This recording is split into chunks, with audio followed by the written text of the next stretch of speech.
इससे जीडी के कुछ और क्वेश्चंस को सॉल्व करते हैं और प्रैक्टिस करते हैं हम सबके साथ। और हमारे क्वेश्चन सॉल्व करने से पहले आप क्वेश्चन को देख लीजिए, उसके बाद सॉल्व करिए, उसके बाद कमेंट में लिखिए, फिर देखिए कि आपने 10 से 15 क्वेश्चन में आपके कितने क्वेश्चन सही हुए। तो चलिए शुरू करते हैं आज की क्लास।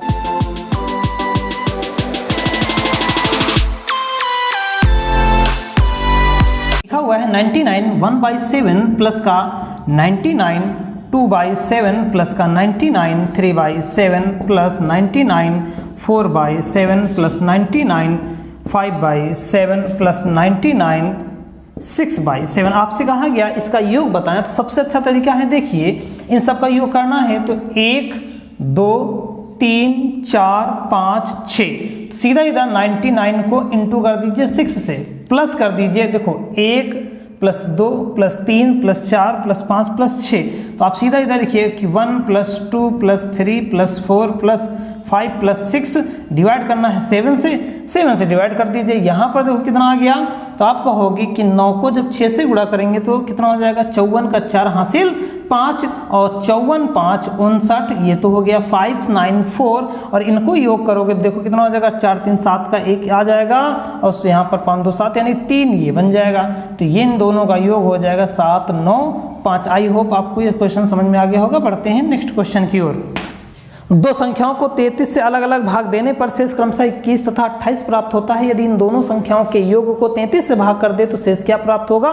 तो ऐसे सवालों को सॉल्व करने का सबसे अच्छा तरीका है कि जो आपके अलग अलग शेष आ रहे थे, इन शेषों को योग कर लीजिए, इसको दी गई संख्या से भाग कर दीजिए, वो आपका नया शेष आ जाएगा, यानी उस संख्याओं का योग का जो शेष बचेगा वो आ जाएगा। तो इसमें पहला शेष आपसे कहा गया 21, दूसरा शेष कहा गया 28, दोनों को 33 से करेंगे भाग, कितना आ गया 49, 49 को 33 से करेंगे भाग, बताइए शेष कितना आएगा।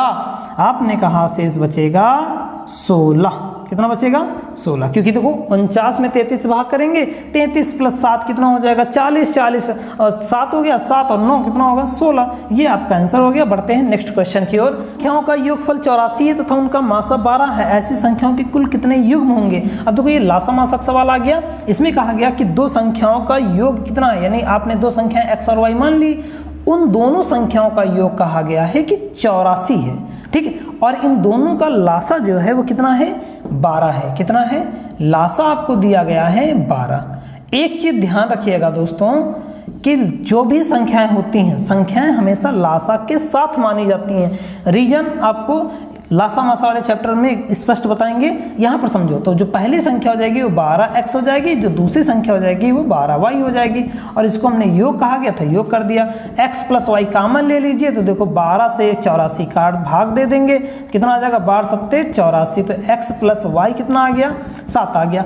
अब एक चीज समझो, यहाँ से हमने 12 कॉमन ले लिया। कॉमन का मतलब होता है कि जितना दी गई संख्याओं में दोनों में आ रहा है उसको हमने हटा दिया। इसका मतलब ये हुआ कि अब जो बची हुई संख्याएं हैं उनसे कुछ भी कॉमन नहीं हो सकता। इसको ध्यान रखना, इसी शब्द को ध्यान रखना। मैंने क्या बोला कि जितना कॉमन हो सकता था मैंने उसको कॉमन किया और भाग कर दिया। अब जो भी बचेगा उसमें एक के अलावा कुछ भी कॉमन नहीं हो सकता। तो बस इसी शब्द को देखेंगे कि x और y की कौन कौन संख्या बन सकती हैं। तो देखो यहाँ पर x और y का योग कहा गया है। अगर योग कहा गया है तो 7 को क्या लिख सकते हो 1, 6 भी लिख सकते हो। इस 7 को देखो, फिर इस 7 को क्या लिख सकते हो 2, 5 भी लिख सकते हो, फिर 3, 4 भी लिख सकते हो। फिर इसके बाद फिर से नंबर दोहराने लगेगा। तो आई होप आप समझ गए हो कि देखो फिर 4, 3 हो जाएगा, 2, 5, 2 हो जाएगा, 6, 1 हो जाएगा ना। तो यानी नंबर तो रिपीट होने ही लगे। तो अब मुझे बताओ, ऐसे सवालों के जोड़े वो लिए जाते हैं जिनमें देखो इन दोनों का लासा कितना आएगा, यानी इन दोनों में अब कोई नंबर तो कॉमन होगा नहीं एक के अलावा। इसका मतलब ये हुआ कि अब एक के अलावा कुछ नहीं कॉमन होगा, तो इनके जितने भी ये आपके जोड़ के रूप में हमने लिखे हैं इनका भी कॉमन 1 होना चाहिए।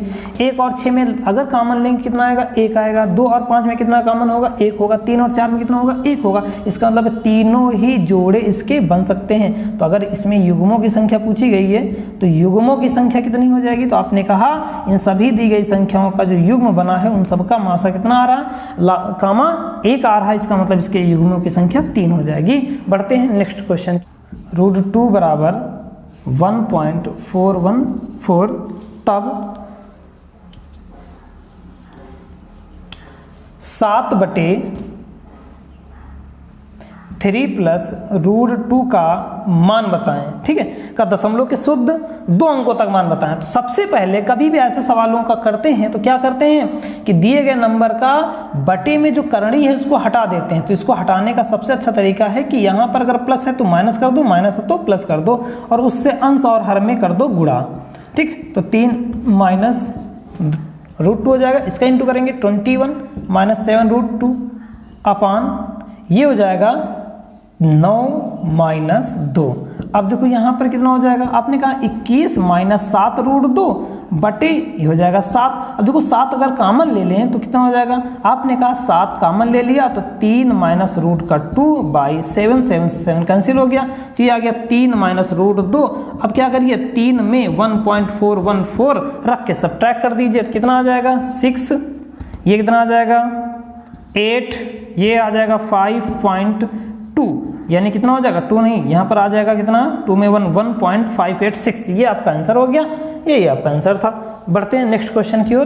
प्लस वाई बराबर कितना दिया गया है, यदि x माइनस वाई बराबर 2, ठीक। फिर कहा गया x² प्लस y² बराबर 20, तब बताना है x प्लस वाई का होल स्क्वायर कितना होगा। x प्लस वाई का होल स्क्वायर कितना होगा, तो कुछ नहीं, जब भी आपसे x प्लस वाई का होल स्क्वायर पूछे तो अब इस सवाल में आप क्या करिए, देखो फार्मूला क्या बनाइए। देखो यहाँ पर दिया क्या गया है, दिया गया है x माइनस वाई का x माइनस वाई बराबर 2, x² प्लस वाई स्क्वायर बराबर कितना है 20 है ना। तो अब इसके लगाने के बहुत सारे तरीके, देखो अगर हम इसको तोड़ दें तो कितना आ जाएगा, आपने कहा 4 और 16 तक नहीं आ सकता है ना। इसका वर्गमूल कितना आ जाएगा 4, इसका वर्गमूल कितना आ जाएगा 2, इन दोनों का अंतर कितना है 2। तो यानी हम कह सकते हैं x और y का मान लगभग कितना आ गया 2 और 4 आ गया। अब आपसे पूछा गया x प्लस वाई का होल स्क्वायर बताइए, तो 2 प्लस 4 का होल स्क्वायर कितना आया 6 का स्क्वायर बराबर 36। इस सवाल का आंसर हो जाएगा, ठीक है। आई होप आप समझ गए होंगे। या दूसरा तरीका देखो, आपसे कहा गया x माइनस वाई का होल स्क्वायर, तो आप क्या कर दीजिए x माइनस वाई का होल स्क्वायर ही कर दो। ये आ गया x² प्लस y² माइनस का 2xy बराबर 4। इसकी वैल्यू देखो सवाल में कितनी दी गई है 20, तो आपने कहा 20 कर दिया, माइनस का 2xy 4। फिर आ गया माइनस का 2xy बराबर कितना हो जाएगा माइनस का 16, तो xy बराबर 8, ठीक। अब आपसे पूछा गया x प्लस वाई का होल स्क्वायर, तो आप बताइए x प्लस वाई का होल स्क्वायर क्या होता है। आपने कहोगे x² plus y² plus 2xy। x plus Y का होल स्क्वायर कितना था x plus Y, x² plus y² आपने कहा भी 20 है, 2 इंटू 8 आ जाएगा, तो कितना हो जाएगा 20 प्लस 16 बराबर 36। तो आई होप आपको पहला वाला आपको जल्दी समझ में आ गया होगा, ये भी आप कर सकते हो, ऐसा भी आपको क्वेश्चन बन जाएगा। बढ़ते हैं नेक्स्ट क्वेश्चन की। √3 एंड सो ऑन का मान कितना होगा, का मान बताएं। तो कभी भी अगर दोस्तों ऐसा कोई नंबर बनता है जिसमें रूट आता चला गया है, तो ऐसे नंबर का डायरेक्ट आंसर क्या होता है, अगर ऐसी संख्या जो किसके रूप में लिखी हो, अगर ऐसी संख्या करणी के अंदर एक ही नंबर बार बार रूट के अंदर आता चला जाता है और ये नंबर इनफाइनाइट तक या डॉट ही लगा हो तक हो, तो ऐसे सवालों का आंसर अंदर लिखी गई संख्या ही हो जाता है। तो यानी इस सवाल का है कहा गया कि x = a + 1/a, तो बताइए क्या यहाँ से x² नहीं निकाल सकते। आप कहोगे बिल्कुल निकाल सकते हैं, हम दोनों पक्षों का क्या कर रहे हैं वर्ग कर रहे हैं। तो जैसे ही वर्ग करेंगे तो ये बन जाएगा a² 1/a² प्लस का 2 बन जाएगा, क्योंकि देखो a × 1/a करोगे तो a से कैंसिल हो जाएगा, तो यानी finally a² plus 1/a² plus का 2 ही बचेगा। फिर दूसरा आपसे कहा गया कि y की जो मान है वो है a - 1/a। अगर इसका फिर से स्क्वायर कर दे तो कहोगे a² बराबर कितना, y² कितना आ गया a² प्लस का 1/a² माइनस का 2।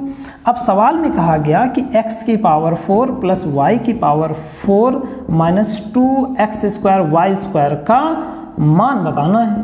क्या बताना है, का मान बताना है। ठीक है, तो हम क्या करेंगे, अगर ध्यान से देखो तो ये हमारा फार्मूला किसका है, तो आपने कहा कि ये एक्स स्क्वायर माइनस के वाई स्क्वायर का फार्मूला का होल स्क्वायर है ना। देखो A square plus B square plus minus 2ab बराबर क्या होता है, ए माइनस बी का होल स्क्वायर। तो यहाँ पर एक्स स्क्वायर की वैल्यू हम रख दें, कितना हो जाएगा A square plus 1/a square minus plus का 2 माइनस यहाँ पर वाई स्क्वायर की वैल्यू रख दो, तो कितना हो जाएगा ए स्क्वायर माइनस का 1/a स्क्वायर माइनस प्लस 2 का होल स्क्वायर। तो आई होप आपको समझ में आ रहा होगा। अब ये नंबर इससे कैंसिल हो जाएगा, ये नंबर इससे कैंसिल होगा, तो ब्रैकेट में कितना बचा, तो आपने कहा 2 + 2 का होल स्क्वायर, यानी आ गया 4 का होल स्क्वायर बराबर 16। तो ये सवाल का आंसर हो गया। बढ़ते हैं नेक्स्ट क्वेश्चन की ओर। कहा गया 2/√6 + 2 + 1/√7 प्लस का √6 प्लस फिर कहा दिया गया 1/√8 माइनस √7 फिर है प्लस का 2 माइनस 2√2, इसके मान बताने हैं। ठीक है, तो देखो करेंगे क्या कि सबसे पहले हमने आपसे क्या कहा कि कभी भी अगर बटे में करड़ी की कोई संख्या आती है तो सबसे पहला हमारा काम होता है कि करड़ी वाली संख्या हट जाए। ठीक है, करणी वाली संख्या हट जाए, उसके बाद हम सॉल्व करेंगे, क्योंकि बटे में करणी होगा तो हम उसको हटा नहीं पाएंगे। तो सबसे पहला काम हमारा यही होता है। तो सबसे पहले उसके लिए क्या क्या है कि अगर यहाँ पर प्लस है तो माइनस कर दो, माइनस है तो प्लस कर दो। अगर आपको लगे ना माइनस प्लस में कोई दिक्कत हो रही है, बस इसका ही निशान बदलो, ये दो नंबर में कौन बड़ा है कौन छोटा, उस पर अभी नहीं जा रहे हैं। ठीक है, सीधा इधर लिखो 2 इन ब्रैकेट √6 माइनस का 2 अपान यहाँ पर कितना आ जाएगा 6 माइनस 4। समझ गए ना कैसे। देखो होता ये है कि आपने फार्मूला पढ़ रखा है a माइनस बी और a प्लस बी अगर एक साथ गुणा कर दिया जाता है तो इसका a square minus B square हो जाता है। ठीक है, बस यही हमने यहाँ पर लगा दिया। प्लस का यहाँ पर देखो तो हो जाएगा √7 माइनस का √6 और बटे में कितना हो जाएगा 7 माइनस 6 हो जाएगा। ठीक है, रूट हट जाएगा। प्लस वही काम यहाँ कर देंगे तो हो जाएगा √8 प्लस का √7 बटे में 8 माइनस 7 ही रहेगा, प्लस 2 माइनस 2 √2 रहने दीजिए, क्योंकि इसके बटे में तो करनी है नहीं तो इसको हटाने की जरूरत भी हमें नहीं पड़ेगी। फिर आगे देखो यहाँ पर कितना बन जाएगा, तो आपने कहा 2 इन ब्रैकेट √6 माइनस का 2 अपान 2 प्लस √7 माइनस का √6 प्लस का √8 प्लस का √7 प्लस 2 माइनस 2 √2। ठीक है, अब इस 2 से 2 कैंसिल हो गया। अब आप देख लीजिए कि कौन नंबर किससे कैंसिल होगा। जैसे आपने इसको सिंप्लीफाई किया √7 माइनस का √6 प्लस का √8 प्लस का √7 प्लस का 2 माइनस 2 √2, तो देखो कौन कौन कटा। इस 2 से ये वाला 2 कैंसिल हो गया, इस 7 से कुछ नहीं कैंसिल होगा क्योंकि दोनों ही प्लस का है। ठीक है, तो ये तो हम अभी कैंसिल नहीं करेंगे। ये 8 से 8 कटेगा नहीं, 6 से 6 कैंसिल हो गया। तो हमारे पास बचा कितना, देखो 2√7 बचा। ठीक है, और माइनस का 2√2 बचा, प्लस का देखो 8 जो लिखा है, इस 8 को हम क्या लिख सकते हैं, तो आपने कहा इस 8 को लिख सकते हो 2√2 लिख सकते हो। इस ये दोनों ऐसे कैंसिल हो गया, तो फाइनली आंसर हमारा कितना आ गया 2√7। आई होप आपको सवाल समझ में आया होगा। एक बार फिर से समझ लीजिए। सबसे पहले बटे वाली संख्याओं को हम क्या करते हैं, रेशनलाइज कर देते हैं, यानी रेशनल नंबर में बना देते हैं। अभी ये बटे वाला नंबर इरेशनल नंबर है, यानी क्या है, अपरिमेय संख्या है। ठीक, इस पर भी कभी बात करेंगे। तो चलिए आते बढ़ते हैं नेक्स्ट क्वेश्चन की ओर। अगला क्वेश्चन देखते हैं। x + y का योग कितना है, 8 है, और इनका गुणनफल कितना है, उन्होंने कहा इनका गुणनफल 15 है। आपसे कह रहे हैं 1/x + 1/y बताओ। यानी देखो किसी भी संख्या का व्युत्क्रम का मतलब क्या होता है कि जैसे हमने कहा एक संख्या a है तो इसका व्युत्क्रम क्या बनेगा, इसका व्युत्क्रम बनेगा 1/a। व्युत्क्रम मतलब होता है इनवर्स, यानी उल्टा कर देना, अंश को हर कर दो, हर को अंश कर दो, बस हरा हर अंश जो भी करना है करते रहो। ठीक है, तो अब क्या हो जाएगा, इसको जैसे सॉल्व करोगे तो x + y/x y ही बनेगा।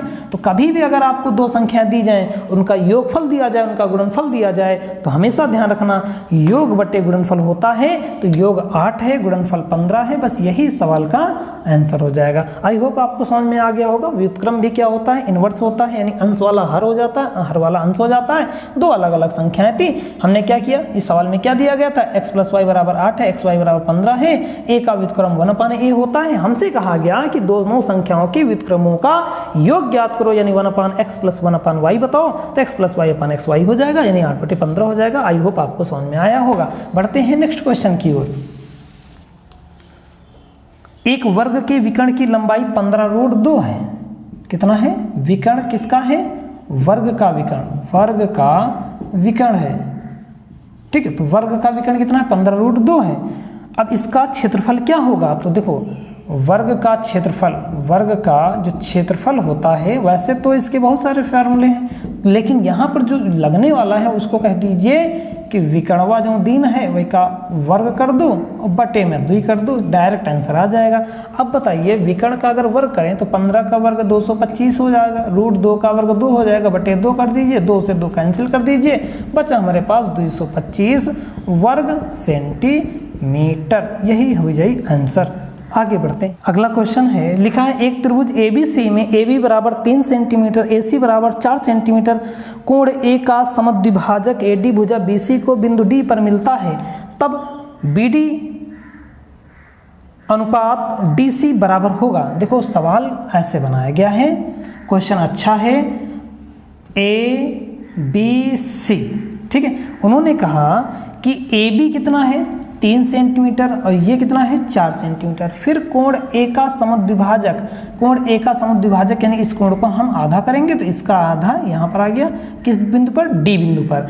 अब आपसे कह रहे हैं कि BD अनुपात DC बताओ, कौन सा बताओ, BD अनुपात DC बताओ। कोई बात नहीं, हमें पता है, अब ये आपको याद होना चाहिए, किसी, अब यहाँ पर मैं लिखने नहीं जा रहा हूँ, वो डिटेल क्लास हम बनाएंगे, कि किसी त्रिभुज में किसी कोण का समद्विभाजक सम्मुख भुजा को शेष दो भुजाओं के अनुपात में बांटता है। क्या समझिए फिर से, किसी त्रिभुज का कोई अगर कोण है और उस कोण का समद्विभाजक किया गया है, इस कोण का आधा आधा किया गया, तो ये आधी वो करने वाली जो भुजा है जिस बिंदु पर मिलेगी, इस बिंदु का मिलने से ये दो खंड मिल गए, बिल्कुल मिल गए। इन दोनों खंडों का अनुपात इन दोनों त्रिभुजों की भुजाओं के अनुपात में ही कटता है, ठीक है।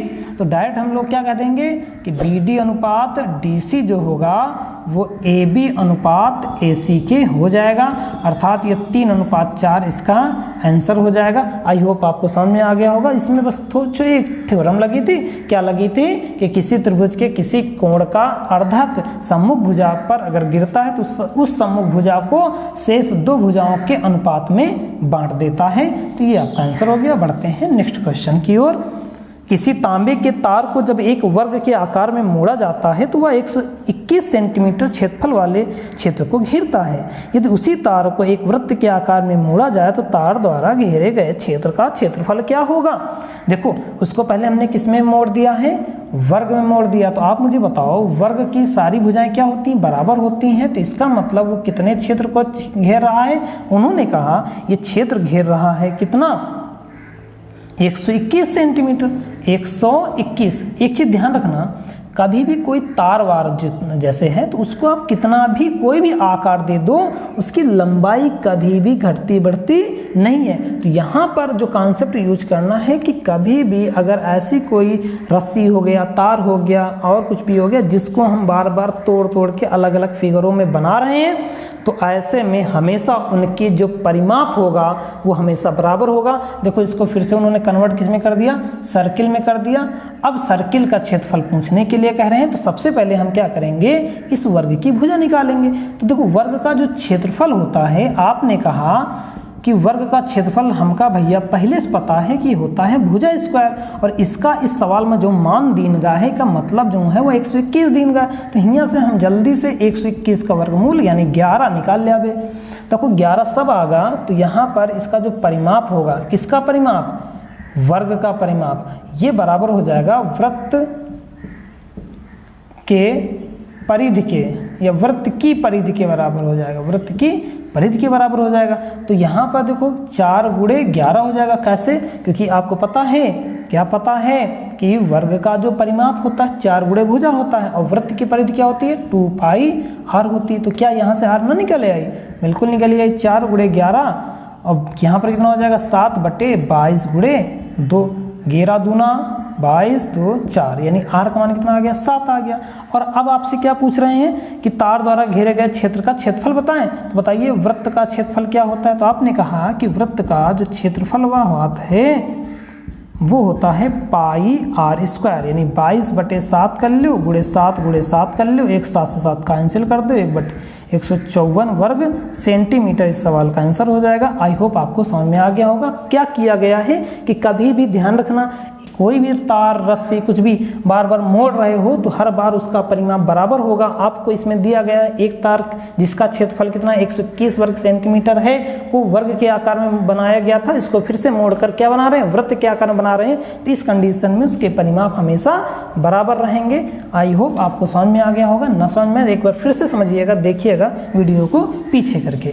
बढ़ते हैं नेक्स्ट क्वेश्चन की ओर। 3 संलग्न तलों की पृष्ठीय क्षेत्रफल P है, Q है, R है, ठीक है। तो इसका आयतन क्या होगा बताइए। देखो एक घनाभ है भैया, ये घनाभ होगा, ठीक। अभी नहीं हुआ, अब होगा जब हम एक सारी भुजाएं मिला दे आप। तो यहाँ पर L B H कर दो, L यहाँ पर L कर दो, ये B हो गया। तो अगर ऊपर वाला हम देखें तो क्या है, उन्होंने कहा कि किसी घनाभ के 3 संलग्न पृष्ठों के पृष्ठीय क्षेत्रफल, मान लिया एक ये ले लिया, एक ये ले लिया, एक ये ले लिया, तो P बराबर क्या होगा LB हो जाएगा। Q बराबर क्या हो जाएगा, आप कहोगे BH हो जाएगा, और R बराबर क्या हो जाएगा HL हो जाएगा, ठीक है। अब उन्होंने कहा कि बताइए इस घनाभ का आयतन क्या होगा, ठीक है। तो आयतन के लिए आपको पता है घनाभ का आयतन क्या होता है, आयतन, ठीक है, वो होता है LBH। क्या होता है LBH। अब इसको अगर ध्यान से देखो, इसको अगर गुणा कर दें इन तीनों समीकरणों को तो कितना हो जाएगा। तो आपने कहा PQR ये हो जाएगा L square B square H square, लेकिन मुझे तो LBH चाहिए। तो LBH की जगह पर क्या हो जाएगा अंडर रूट PQR हो जाएगा और ये हो जाएगा LBH। तो यहाँ से क्या हो जाएगा अंडर रूट PQR, यही इस सवाल का आंसर हो जाए।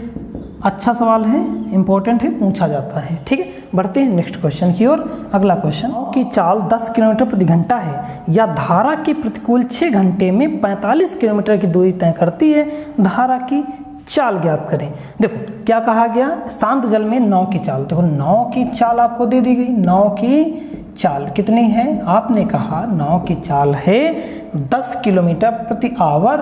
क्यों कहा, क्योंकि सवाल में ये दिया गया है, यानी सवाल में इस वैल्यू को दी गई है। अब आपको पता है प्रतिकूल चाल क्या होता है। अब बताइए जरा प्रतिकूल चाल क्या होती है। तो आपने कहोगे कि प्रतिकूल चाल का मतलब है प्रतिकूल, यानी हम जो भी काम कर रहे हैं उसके विपरीत करें, यानी क्या हो जाएगा नाव की चाल में धारा की चाल घट जाएगी, यानी विपरीत चाल से चल रहे हैं। अब बताइए धारा नाव की चाल तो 10 है, हमने मान लिया धारा की चाल x है, ठीक है, वैसे मानने की जरूरत नहीं है। अब उन्होंने कहा कि प्रतिकूल चाल की खास बात क्या है, खास बात यह है कि 6 घंटे में 45 किलोमीटर चल पाती है। बताइए चलो चाल बराबर क्या होता है। तो आपने कहा चाल बराबर होता है दूरी बटे समय। क्या होता है दूरी बटे समय। दूरी कितनी है 45, कितने घंटे में तय किया 6 घंटे में, कोई बात नहीं। लेकिन ये चाल कैसी हो जाएगी, तो ये हो जाएगी प्रतिकूल चाल। तो यहाँ से फिर से प्रतिकूल चाल निकाल लीजिए। देखो तो यानी कितना बन जाएगा, आप सीधा सीधा भाग करिए, 6 सत्ते 42, बचे कितना 3, 6 पंचे 3, यानी 7.5 आ गया। अब प्रतिकूल चाल 10 - x था कि नहीं था, है ना।